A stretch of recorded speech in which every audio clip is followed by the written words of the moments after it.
En Madrid, Cundinamarca, se registró un nuevo caso de matoneo. Esta vez, las víctimas son los alumnos de un colegio y, al parecer, una de sus maestras sería la responsable. La denuncia la hizo esta madre de familia, quien angustiada muestra la foto de su hija de 10 años, quien al parecer fue golpeada por su profesora, dejándole una lesión en su ojo izquierdo. La profesora sí me dijo, sí, le pegué un taponazo y que... Entre tanto, en Tolima, una madre de familia denunció que su hija fue golpeada por 3 compañeras de su colegio. El ataque ocurrió ante la mirada de estudiantes y adultos que, según cuenta la menor, no hicieron nada por ayudarla. Puños, patadas, le alaron mucho el cabello, la tiraron al piso, ya finalmente, ya cuando ya vieron que la niña ya estaba, que ya no podía ella levantarse por sí misma, hubo una que le arañó la cara diciéndole que ahí le dejaba ese recuerdito. Víctima de un ataque de su compañerito de clases, un niño sufrió trauma craneano y perdió parte de su visión. Su colegio, uno de los más prestigiosos del país, conoció estos eventos del matoneo durante 4 años.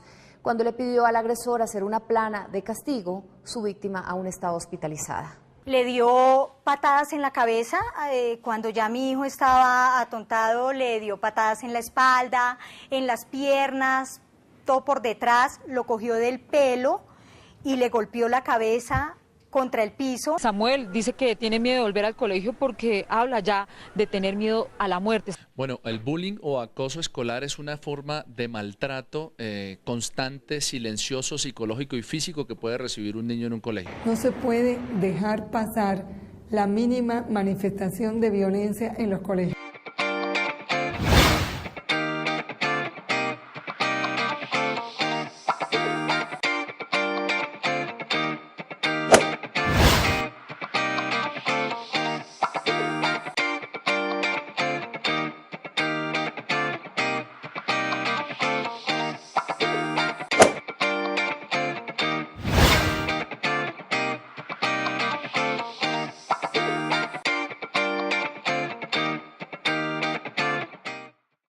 Bueno, ¿ustedes qué piensan de eso del bullying? Pues, es chévere hacerlo, pero no que se lo hagan.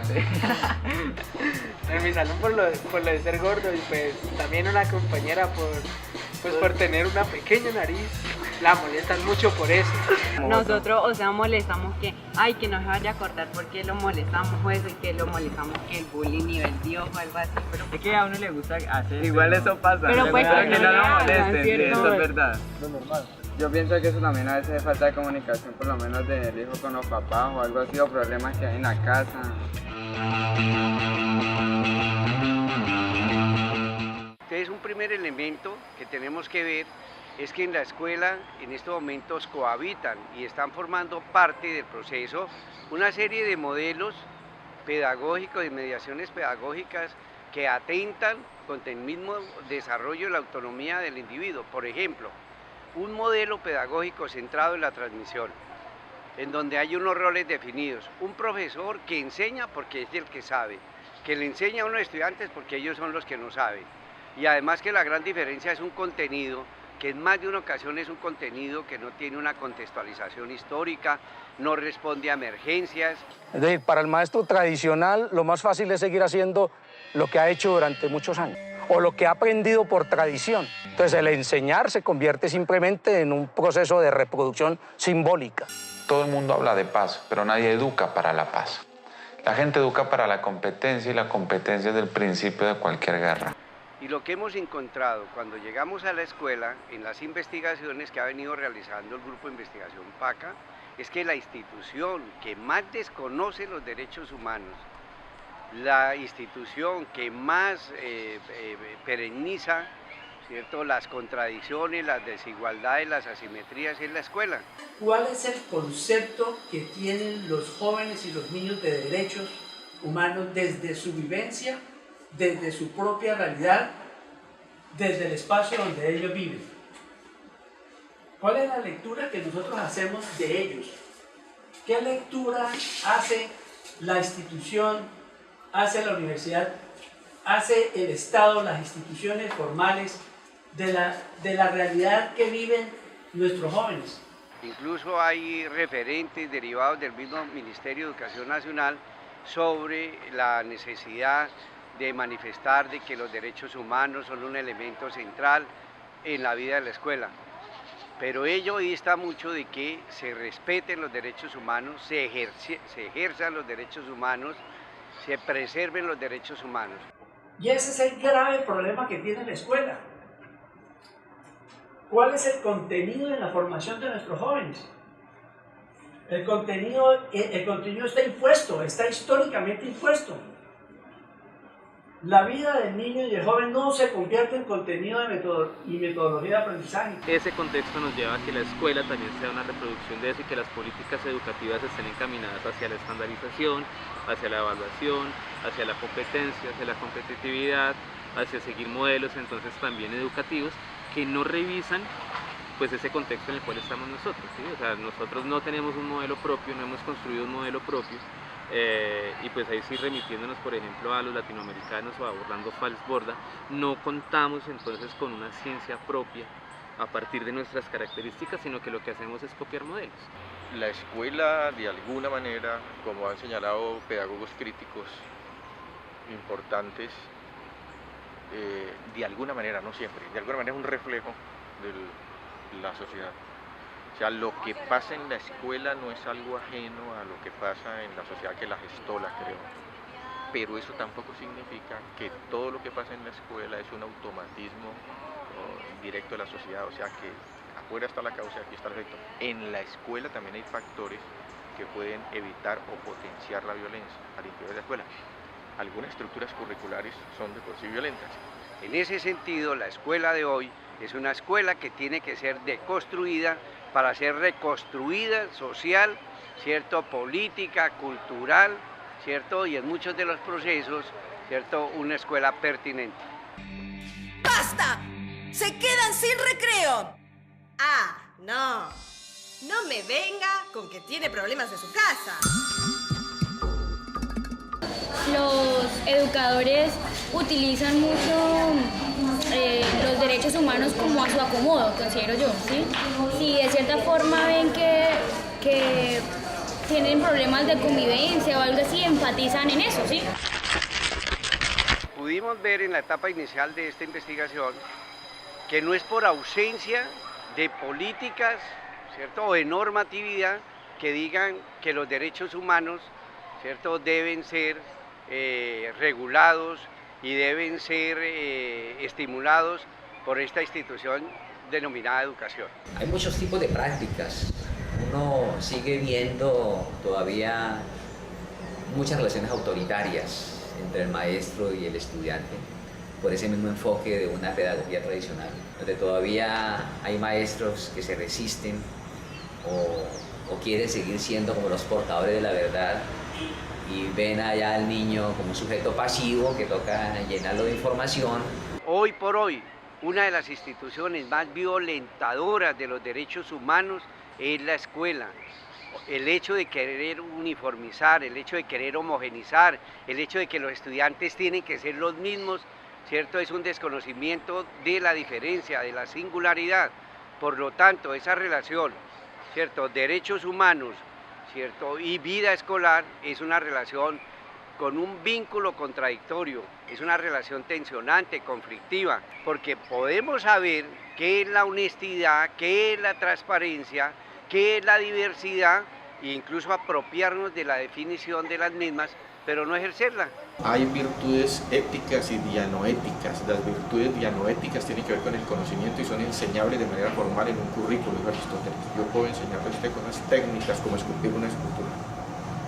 Pero las verdaderas virtudes éticas no son enseñables sino con la experiencia práctica y reflexiva en los valores. Si quieres que un hombre sea justo, no le des un curso de justicia, sino muéstrale cotidianamente actos de justicia.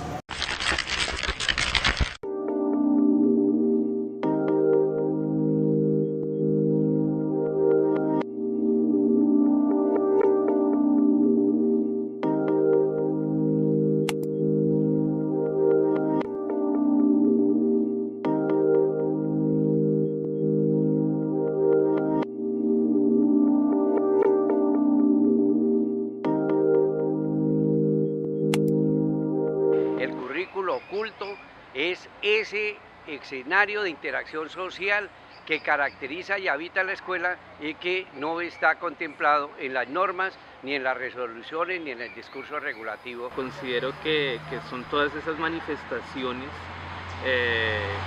que culturalmente, socialmente se reproducen en la escuela, que si bien no están explícitos, son reproducciones que se van dando y que generan entonces unas pautas de comportamiento y unas pautas culturales dentro de las instituciones educativas. Y que constituyen un mensaje muy importante, negativo o positivo, pero que no aparece si uno va a revisar dónde está eso. Desde algunas teorías sociológicas de la educación se plantea que la educación o que la escuela precisamente debe reproducir o tiene como tarea socializar a los niños y a las niñas, ¿sí? Entonces, ¿cómo se socializa? Pues de acuerdo a una cultura, a unos valores y a unas normas establecidas en esa sociedad, para reproducir el orden, ¿sí? Hay otras tendencias, otras escuelas desde la sociología de la educación que plantearía que precisamente la escuela debería generar una transformación precisamente de ese contexto. Pero lo que vemos evidentemente es que no podemos sacar de contexto la escuela hace parte de una sociedad y como hace parte de esa sociedad pues se encuentra también inmersos todos esos temas como la violencia también. La pregunta es por qué, ¿cierto?, esas violencias adquieren forma y adquieren contenido en la escuela. Primero, no olvidemos que la escuela no se abstrae de su contexto en el cual funciona. O sea, el contexto sociocultural de una u otra manera penetra y coloniza la escuela. Y al colonizarla quiere decir que migran los problemas macro de la sociedad a los problemas micro de la institución. Entonces en la escuela sí viven elementos de la sociedad indudables e incuestionables o evidentes, como cuáles: un niño que viene de un hogar donde el papá está en la cárcel por X o Y motivo, donde la mamá tiene que trabajar todo el día rebuscándose, donde él está solo, mal alimentado, al cuidado de su hermano mayor, viviendo con otros niños en un barrio donde todo se resuelve a las patadas, a los hijueputazos. Pues un niño que cuando llega al salón reproduce eso. Lo cual no es aceptable, porque si se plantea que la escuela, ¿cierto?, es la institución en donde se está formando, necesariamente no se puede formar para reproducir, sino formar para tratar de intervenir ese estado de cosas y plantear unas alternativas diferentes, que es el ideal y es la necesidad de orientar por un nuevo proyecto de escuela que no reproduzca las problemáticas sociales, sino que las convierta en objeto de análisis y al convertirlas en objeto de análisis pueda superarlas, pueda modificarlas y pueda plantear alternativas o salidas. Los casos de violencia. Encontramos en la investigación una serie de tipos de violencia. Veíamos que hay una violencia de género, que hay una violencia simbólica, que hay una violencia cibernética, que hay una violencia derivada de la condición socioeconómica, que hay una violencia física.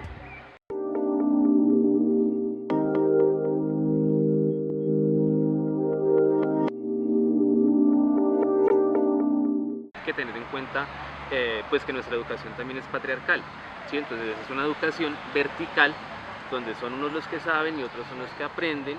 Entonces ese patriarcalismo que tienen ciertas características del macho, ¿sí?, del que no llora, del que si el que llora es débil, el que siente es débil, entonces en la escuela yo tengo que ser, como soy hombre, tengo que ser fuerte, ¿sí? Esa es una misma reproducción que se va dando en la escuela y que tiene que ver con lo que les digo, que es el asunto patriarcal, ¿sí?, relaciones verticales, que precisamente nos lleva a que tanto los profesores como los estudiantes entonces estemos reproduciendo esa misma violencia de género.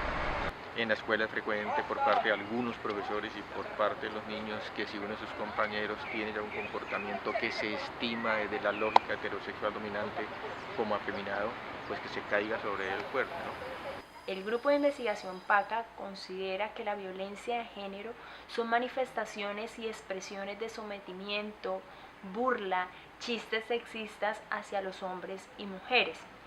Este tipo de violencia se da por razones de su orientación sexual o condición. A partir de los resultados obtenidos de la investigación, la comunidad académica manifiesta que se presenta este tipo de violencia de género en las instituciones educativas, que está caracterizada por marginación y exclusión por la orientación sexual de los hombres y mujeres. Otro caso que se manifiesta este tipo de violencia es al interior de las instituciones educativas en la relación que ejerce el docente y el estudiante. En este caso es cuando el docente realiza ese tipo de comentarios y chistes sexistas que afectan la dignidad del estudiante. O a veces de pronto por lo que hay niños que son como, pues son gaysitos, entonces sí, también le hacen bullying siempre le hacen bullying que porque es por el texto. Si se generan chistes o comentarios, sí se generan.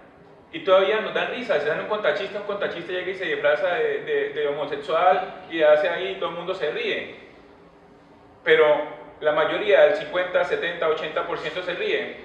El 90% puede ser un poco más.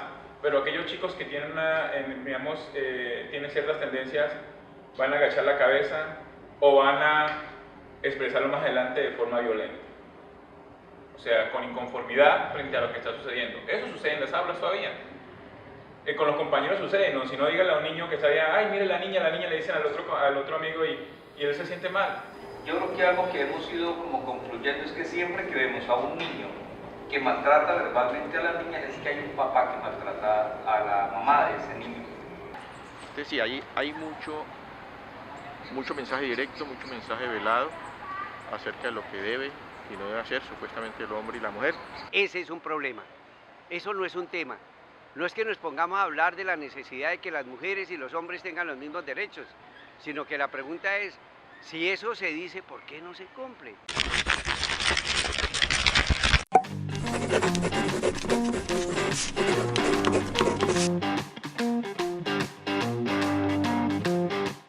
La violencia simbólica es un tipo de violencia psicológica, pero recurriendo otra vez a Bourdieu, él señaló, por ejemplo, cómo era de violento el enfrentar a los niños a capitales culturales distintos a los suyos en la escuela. Cómo la escuela está estructurada desde los capitales culturales de ciertos sectores sociales, no de todos.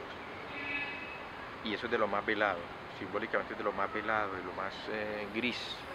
En un modelo pedagógico centrado en la transmisión, quien domina el contexto de transmisión es el profesor. Se establece una relación autoritaria, una relación asimétrica entre el profesor y los alumnos. En la forma de la violencia simbólica, el profesor decide cuándo responde, ¿cierto? Si responde, ¿cierto? Una pregunta de los estudiantes. El grupo de investigación PACA de la Universidad Surcolombiana puede afirmar que en las instituciones educativas del departamento del Huila que trabajaron en esta investigación se presenta una violencia invisible y silenciosa que pasa desapercibida pero que se denomina violencia simbólica. Esta violencia es ejercida por el maestro en muchas ocasiones en el aula de clase, cuando por ejemplo a través de su tono de voz, del señalamiento, de traer acotación siempre en cualquier situación, el manual de convivencia evita la participación, opaca la participación de los estudiantes. Los paradigmas que tiene nuestra sociedad, de que la persona que más regaña es el que más exige. Que si el docente, el coordinador, la persona habla y que todo el mundo se queda callado y todo el mundo obedece, entonces es el mejor docente y es el mejor coordinador y el padre de familia contento. Estamos en una clase, entonces hace algo bien, entonces que tiene que ser como él. Igualita, y si no hay que ser igualita, hay que replicarla, pero... Y por lo menos a mí tampoco no me gusta que me comparen. Que a nadie le gusta ser malo, pues malo en esas cosas, ¿no? Si haciendo algo. La violencia simbólica en el aula de clase es difícil de percibir, diagnosticar, intervenir y solucionar, teniendo en cuenta que han sido comportamientos socialmente aceptados y que obedecen al modelo pedagógico vigente, denominado tradicional, donde el maestro ejerce todo el poder y el control sobre el estudiante y el estudiante naturaliza estas prácticas. Hay un profesor que sí le tenemos respeto al 100%, que sabe que llega y quedarnos quieticos, callados. No que nos dé miedo, sino que ya exige respeto, entonces uno como que... A mí le toca meterle la ficha los planos. También puede ser que la pena de que uno como que se burlen o algo así. Se burlen.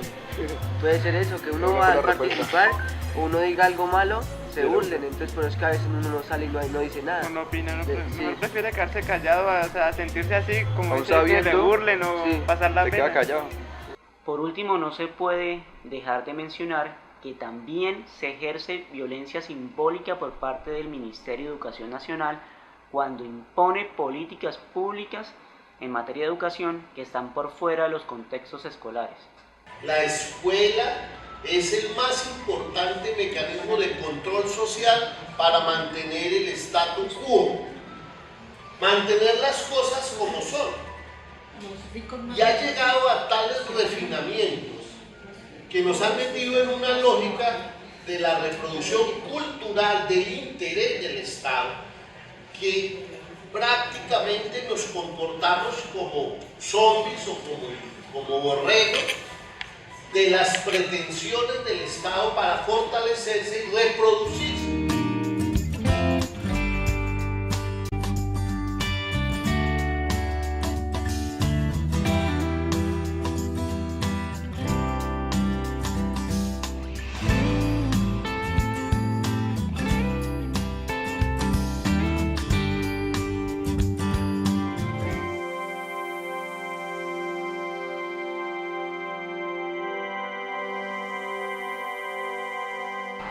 Pues si decimos que uno de los elementos de la violencia, lo decíamos al principio, también tiene que ver con lo económico, precisamente la competencia y esos modelos a seguir, pues se vivencian allí, ¿no?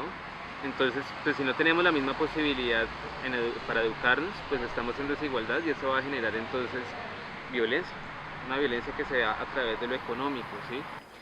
La comunidad educativa consultada para esta investigación manifestó que en las instituciones educativas del departamento del Huila conviven estudiantes de diferentes estratos sociales y carencias socioeconómicas, condiciones que generan violencia y discriminación entre los mismos estudiantes. También manifiestan que entre la comunidad educativa se establecen relaciones sociales determinadas por la procedencia socioeconómica y que los niños, niñas y jóvenes de estratos medios y altos excluyen a los estudiantes de bajos recursos.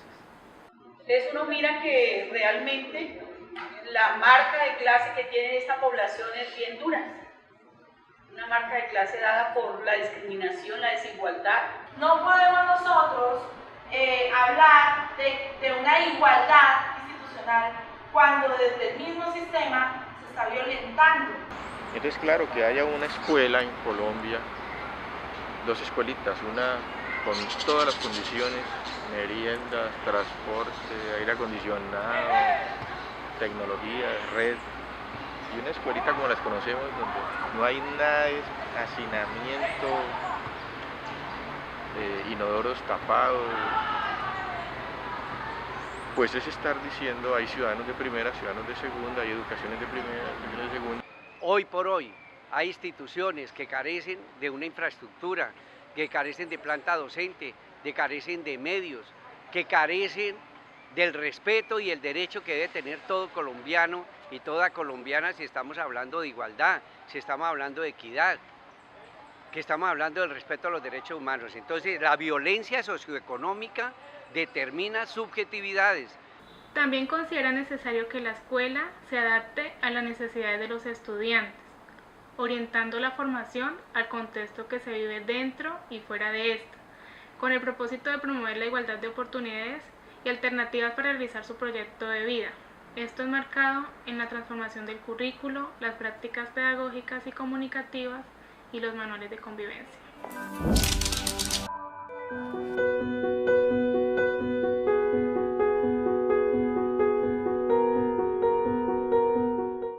La escuela es un agente socializador en el cual están inmersas dinámicas culturales, étnicas y religiosas que a su vez o en algunas oportunidades no son aceptadas y esto genera entre la comunidad educativa conflictos que pueden ser rechazadas o rechazan acciones encaminadas hacia la tolerancia, el respeto y la inclusión. Es que toda forma de discriminación, toda forma de irrespeto de la otredad es violenta. Si fuéramos respetuosos de la diversidad en todo sentido, incluyendo lo religioso, habría que aceptar de la misma manera como se acepta a quien es creyente en una religión, a quien no es creyente.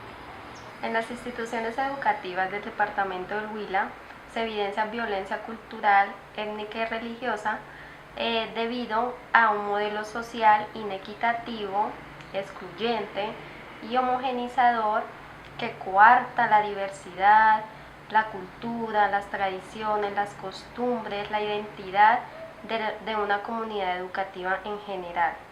Todo intento de homogenización es violento.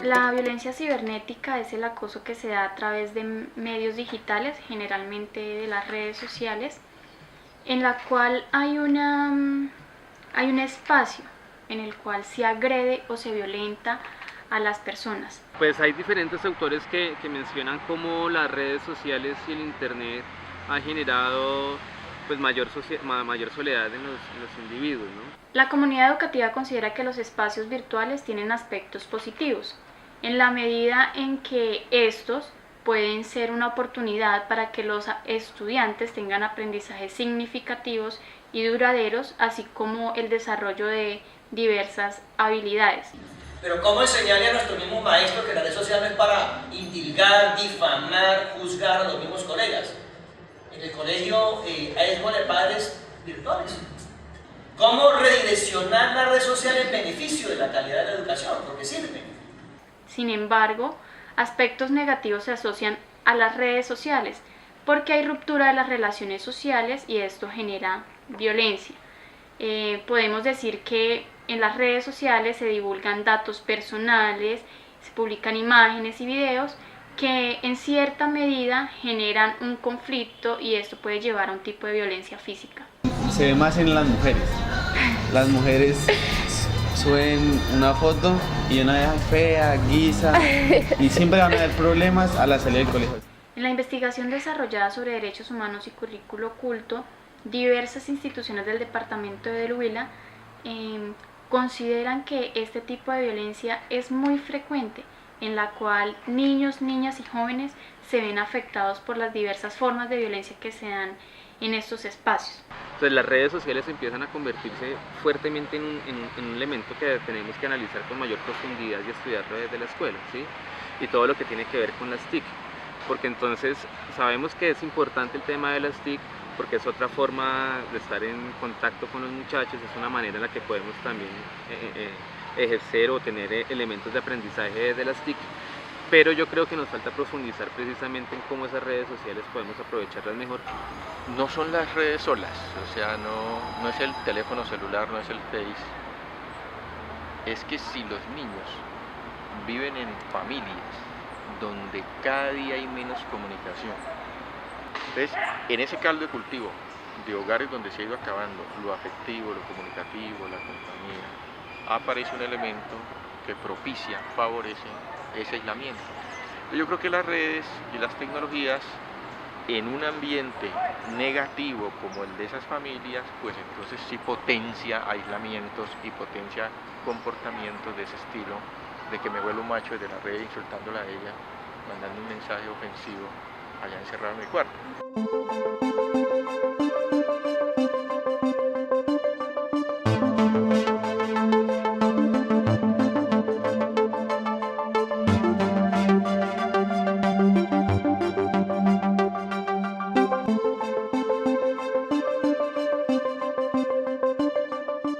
En estos momentos el Grupo de Investigación PACA viene presentando una propuesta para superar la problemática que anteriormente se ha señalado. Tiene que ver con lo siguiente. Una primera etapa es la necesidad de contextualizar las escuelas no son las mismas, en donde se analice la dimensión macro y se entre a dialogar con la dimensión micro, nos va a detectar fundamentalmente qué problemas y necesidades son las que caracterizan la realidad de la institución educativa.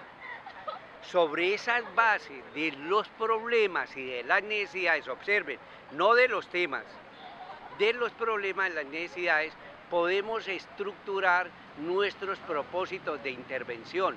Y dentro de eso, la pregunta que hacemos es que si la formación es la síntesis creativa entre un campo de problemas y un campo de saberes y de conocimientos, de cara a esos problemas, los saberes cotidianos, los saberes ancestrales, los saberes de la comunidad, los saberes del contexto, los saberes del barrio, más los saberes académicos, entran a abordar ese problema.